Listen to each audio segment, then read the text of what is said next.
আপনাকে আল্লাহ পাক যে সময়টুকু দিয়েছেন এই যৌবনের, এই দুনিয়ার জীবনের, আল্লাহর দ্বীনের দাওয়াত আপনি প্রচার করেন।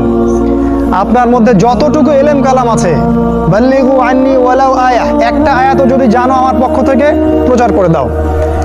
প্রতিটা দিন আপনি আল্লাহর পথে দাওয়াতের জন্য নেমে পড়েন। ফুল টাইম দায়ী হতে বলছি না আমি, পার্ট টাইম দায়ী হয়ে যান। প্রতিটা দিন কিছু না কিছু সময় আল্লাহর দ্বীনের জন্য ব্যয় করেন। মসজিদে বসেন, তালিম করেন, লোকজনকে নামাজের দিকে ডাকেন, আল্লাহর পথে সময় দেন।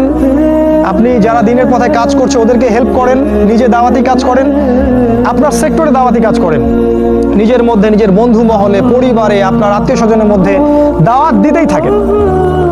শোনে শুনুক, না শুনুক নাই, কথা বলেন নাই, শুনুক বা না শুনুক আপনি দাওয়াতি কাজ করতেই থাকেন। ইনশাআল্লাহ এই 10টা কাজ যদি আপনারা যুবকরা করতে পারেন, আমি আশাবাদী ইনশাআল্লাহ আগামী দিনগুলোতে আপনি হবেন ইমামুল মাহদির সৈনিক ইনশাআল্লাহ।